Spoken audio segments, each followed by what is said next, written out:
औज़ु बिल्लाहि मिनश्शैतानिर्रजीम बिस्मिल्लाहिर्रहमानिर्रहीम।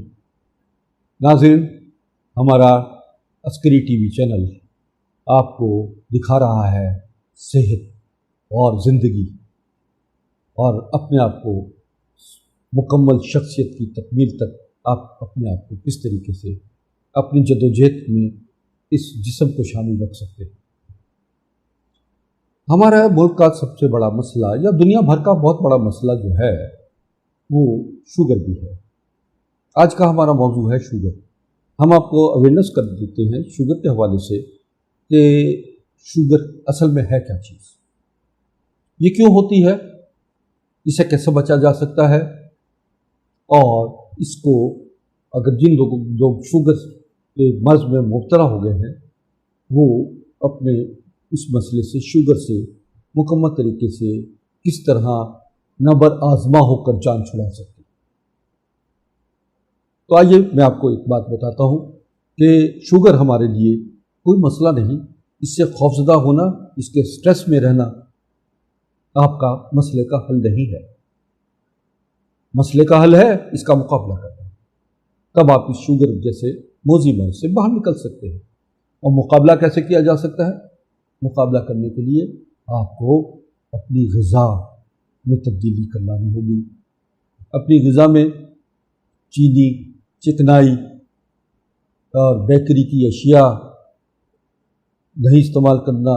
आपको पराठे, हलवे, निहारियाँ या कढ़ाई गोश्त वग़ैरह जंक फूड इनसे परहेज़ करना होगा। आपको कोल्ड ड्रिंक नहीं पीनी, आपको चाय का इस्तेमाल कम अज़ कम करना है और चाय में बजाय चीनी के आपको अपनी ज़िंदगी में शुगर की जगह लाना है। या तो असली शहद हो या आप शक्कर, गुड़, ये चीज़ें आप डालिए जो आपको शुगर से कंट्रोल कर रख सकती है। आपकी शुगर को जब कंट्रोल थोड़ा बहुत होगा इन चीज़ों से, तो फिर अब आप आइए कि आपके पास ग़िज़ाएँ आप कौन सी इस्तेमाल करें और क्या क्या आपको दिन भर में खाते रहना चाहिए कि जिससे आप शुगर के मोज़ी मर्ज़ से ना सिर्फ जान छुड़ा लेंगे बल्कि ये आपको सेहत की तरफ भी ले आएगा। असल मसला आगे आते हैं, आप वॉक करना शुरू कर दें।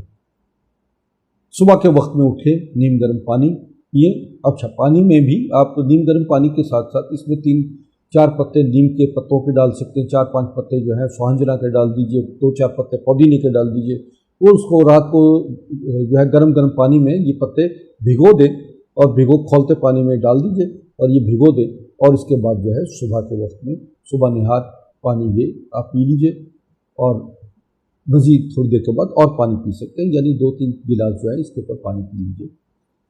ये आपको तवानाई का और भी सिलसिला बनेगा, आपकी जिस्मानी सेहत बेहतर होगी और आपको आपके पैनक्रियास में हरकत अमल पैदा होना शुरू हो जाएगी। क्योंकि पैनक्रियास अगर काम नहीं कर रहा तो शुगर जो है वो उसका होने का एहतमाल होता है और इसका ताल्लुक जिगर से है और जिगर का ताल्लुक मैदे से है। आपकी ग़िज़ा का ताल्लुक इन तमाम अमराज से है। ये मुंह जो है ना, इसको कंट्रोल कीजिएगा। इसमें इस मुंह के अंदर एक ज़ुबान होती है जो बहुत तकरीबन 4-5 इंच की होती है, लेकिन इस ज़ुबान को जब कंट्रोल नहीं करता इंसान चटखारे पे आ जाता है या बदलिहाजी, बदतमीज़ी, गुस्ताखी पे आती है ज़ुबान, तो बहुत सारे रिश्ते भी टूट जाते हैं और बहुत सारे मसले भी खड़े हो जाते हैं। और फिर आप अगर इसको चटखारे की तरफ ले आएँ तो यही ज़ुबान आपको बीमार भी कर देती है इसी चटखारे पर। तो बात तो समझ में आ गई है मेरी आपको। लिहाजा कंट्रोल कीजिए ज़ुबान को। फिर ग़िज़ा को इस्तेमाल करते वक्त दांतों का सही इस्तेमाल कीजिए। दांत आप साफ़ रखें और दांतों को ब्रश कीजिए। नीम की मसवाक करें, सुखचैन करें की मसवाक ले लें, जैतून की मसवाक है। इस तरह सुन्नत नबी भी अदा होगी और आपके दांतों को मजबूती मिलेगी, टॉक्सिन मिलेगी। ये फल दरख्तों की मसवाक जो है इसके अंदर खसूसियत ये है कि ये आपके दांतों के पट्ठों को, असाब को मजबूत करती, दांतों को मजबूत करती है और दांतों के में जो रेशा है, जो गलाजत है, उसको भी निकालती है। और नबी की सुन्नत है कि 5 वक्त नमाज से पहले आप मसवाक ज़रूर किया करें। بے شک اب دانت برش سے صاف رکھیں، صبح شام رکھیں، لیکن نماز کے وقت میں یہ سنت نبی بھی ادا کریں اور یہی آپ کو صحت بھی عطا فرمائے گی۔ یہ غذا منہ سے نیچے جاتی ہے، معدے میں جاتی ہے، اگر منہ صحیح نہیں ہے اور غذا آپ کی مناسب نہیں ہے تو یہی بیماریوں کا راستہ اور یہی اماجگاہ بن جاتی ہے، پریشانیوں کی۔ شوگر کے مریض، ان کی نظر کمزور ہو جاتی ہے، باڈی میں کیلشیم ڈیفیشنسی ہو جاتی ہے، ہڈیاں کمزور ہو جاتی ہیں، پٹھے کمزور ہو جاتے ہیں، لاغر ہو جاتے ہیں، اٹھنا بیٹھنا چلنا پھرنا مشکل ہو جاتا ہے، بار بار پیشاب آتا ہے اور پھر پیاس خوب لگتی ہے۔ یہ علامت ہے شوگر ہونے کی۔ اگر ناظرین آپ میں سے کسی شخص کو بھی یہ علامت نظر آ رہی ہے تو سمجھ لیجیے یا تو شوگر بارڈر لائن پہ ہے یا شوگر ہو چکی ہے۔ میرے پاس جو مریض آتے ہیں وہ ایسے مریض ہیں جو 10-15 سال سے شوگر کی دوائیں کھا رہے ہیں، اور وہ دوائیں جنہیں ڈاکٹر یہ کہتا ہے کہ یہ دوا آپ نے ساری زندگی کھانی ہے۔ ساری زندگی انسان غذا کھاتا ہے، دوا نہیں کھاتا۔ کہیں پہ بھی نہیں لکھا ہوا کہ کوئی دوا ساری زندگی کھائے۔ دوا کھانے کا مقصد یہ ہوتا ہے کہ آپ کو مرض سے چھٹکارا مل جائے، نہ کہ مرض بھی رہے اور دوا بھی کھاتے رہیں، اور یعنی اس ڈاکٹر کے پاس اس سے فردر آگے اس کے لیے کوئی نالج نہیں ہے، کوئی راستہ نہیں ہے، اور وہ مریض کو وہ کہتا ہے کہ جی بس اس کا یہ نام ختم ہونے والی بیماری ہے اور یہ بیماری آپ کو یہ دوا کھاتے رہیں گے تو آپ بیماری سے بچے رہیں گے، یہ دوا چھوڑ دیں گے تو آپ مر جائیں گے۔ نہیں، ایسا نہیں ہے۔ یہ دوا آپ کو موت کی طرف لے جا رہی ہے۔ شوگر کی دوا کھا رہے ہیں، کچھ دنوں کے عرصے کے بعد، چند مہینوں کے بعد پتہ لگے گا آپ کا بلڈ پریشر ہو گیا۔ کچھ عرصے کے بعد پتہ لگے گا کہ جناب آپ کے پٹھے اعصاب کمزور ہو گئے ہیں اور آپ کا دل بھی کمزور ہونا شروع ہو گیا ہے، آپ کو دل کی دوائیاں بھی کھانا شروع کر دیں گے۔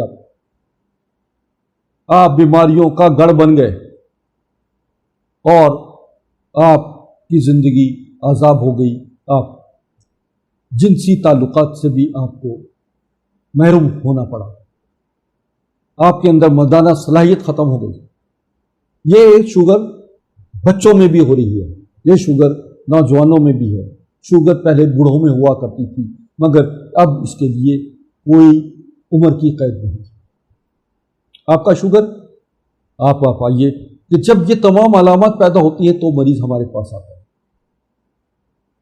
اللہ کی رحمت سے پھر ہم ان کی زندگی کو ترتیب دیتے ہیں، ان کی غذاؤں کو مرتب کرتے ہیں، ان کو بہترین دوا دیتے ہیں، اور ایسی دوائیاں کہ جو لاکھوں نہیں کروڑوں انسانوں پر اپلائی کی جا چکی ہیں۔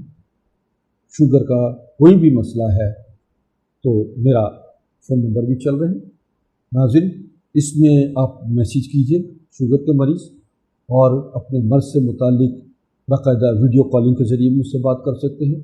اس چینل پر آپ کے سوالات کا میں جوابات بھی دوں گا، آپ کو بھی آپ کی بہترین رہنمائی کروں گا اور اس موذی مرض سے نجات کے راستے بتاؤں گا۔ انشاءاللہ اگلے پروگرام میں آپ کو مزید معلومات فراہم کرتا ہوں۔ فی امان اللہ، اللہ حافظ۔